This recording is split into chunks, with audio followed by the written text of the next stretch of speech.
이번에는 채무자가 가지고 있는 매출을 가압류하기 위한 채권 가압류의 신청 취지와 별지 작성 방법을 알아볼 텐데요.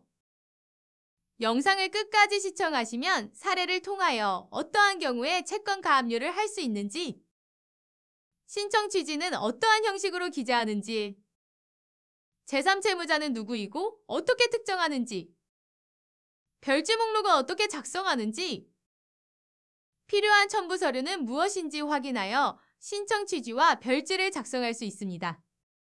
그리고 샘플과 함께 영상을 시청하시면 내용들을 더욱 쉽게 이해할 수 있습니다. 여러분들이 상대방에게 받을 돈이 있지만 상대방이 주지 않았을 때 소송을 고려합니다. 그러나 막상 소송에서 승소를 하여도 돈을 못 받을 수 있는데요.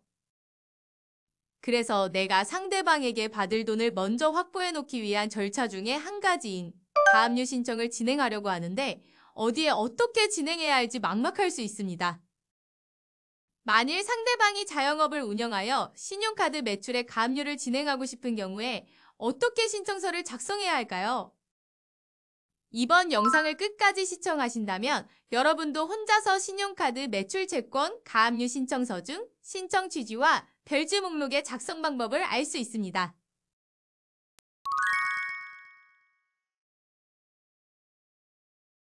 40대 임모 씨는 식자재를 납품하는 일을 하고 있습니다. 그러나 최근 거래처 윤모 씨가 4천만 원에 달하는 대금을 지급하지 않아 걱정인데요. 그래서 임모 씨가 윤모 씨에게 미수금을 독촉하자 윤모 씨는 미수금을 주기는 고사하고 거래처를 변경하였습니다. 결국 임모 씨는 밀린 대금을 지급받기 위해 소송을 준비하면서 윤모 씨 매장 매출에 대하여 카드사의 가압류를 진행하기로 결심하였습니다.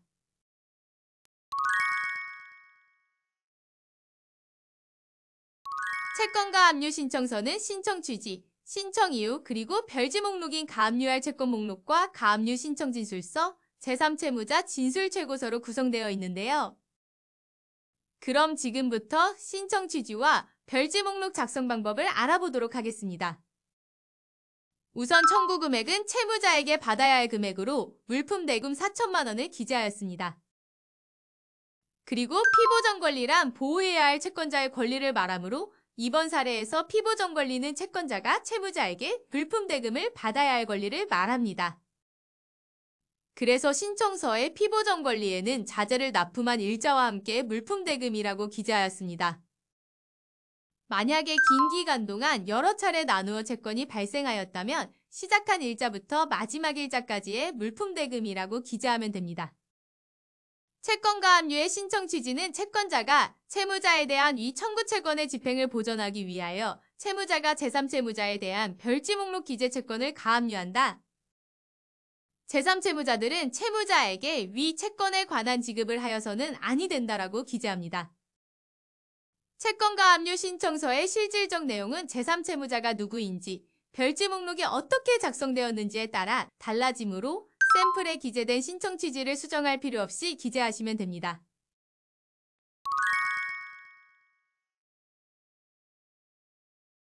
그럼 제3채무자가 누구인지, 별지 목록은 어떻게 작성해야 하는지를 확인해 보겠습니다. 제3채무자란 채무자에게 채무를 주고 있는 자, 즉 채무자에게 돈을 지급해야 할 의무가 있는 자를 말합니다.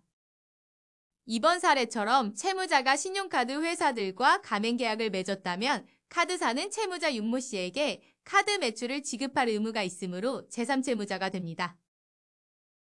그러나 채무자가 어느 카드사와 가맹계약을 맺었는지 정확히 알 수 없으므로 샘플과 같이 대표적인 카드사 8곳을 모두 특정하여 주는데요.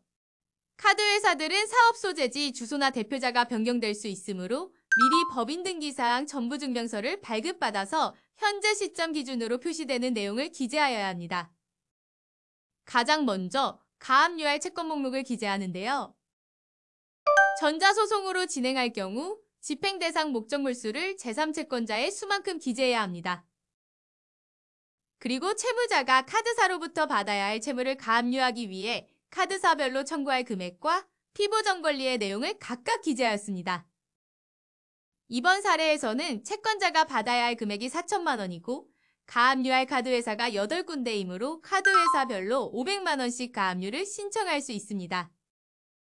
이렇게 가압류할 대상이 여럿일 경우에는 총 가압류할 채권액을 제3채무자의 수만큼 나누어서 신청해야 합니다. 그리고 제3채무자들에게 가압류할 금액은 제3채무자마다 다르게 임의로 정할 수 있지만 제3채무자들에게 가압류할 총 합계 금액은 채권자의 청구 금액을 초과할 수 없으므로 주의해야 합니다. 그래서 청구 채권 금액을 특정하기 위해서 가압류할 금액을 정확히 기재하고 제3채무자의 특정을 위해서 카드사별로 카드사의 명칭과 법인 등록번호를 정확히 기재해야 합니다. 다음 가압류 신청진술서와 제3채무자에 대한 진술최고 신청서는 전자소송으로 진행하는 경우 첨부서류 제출 단계에서 바로 작성과 첨부가 가능합니다. 가압류 진술신청서는 내용을 읽고 있는 사실 그대로 작성하면 되는데요. 이때 사망해서 본안소송을 제기하지 않았다면 본안소송을 제기하는 시점은 신청일 접수일로부터 한 달 이내로 정하여 기재하는 것이 좋습니다. 마지막으로 제3채무자에 대한 진술최고 신청서는 제3채무자인 카드사가 채무자의 돈을 가지고 있는지를 확인하기 위하여 법원에 제출하는 신청서입니다. 해당 양식은 임의로 수정하면 반려될 수 있으니 내용을 수정하지 않고 당사자의 인적사항과 서명 날인만 하여 제출하시는 것이 좋습니다. 그리고 제3채무자가 신용카드사인 경우 신청인은 해당 카드사의 수만큼 통보비용을 함께 납부하여야 합니다.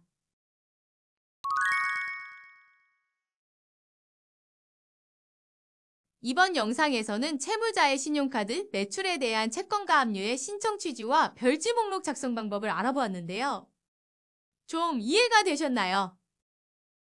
이번 신용카드 매출에 대한 채권가압류 신청 취지 작성 방법은 제3채무자가 누구인지, 별지 목록을 어떻게 작성해야 하는지가 중요합니다. 그러므로 이번 영상을 이해하셨다면 여러분도 카드 매출 채권에 대한 채권가압류 신청 취지를 쉽게 작성하실 수 있습니다. 그리고 채권가압류는 법원에서 가압류 결정을 한 뒤에 가압류 결정문이 제3채무자인 카드사에 송달되어야 집행이 가능합니다. 그럼 여러분도 상황에 맞추어 가압류 신청서를 작성해보세요.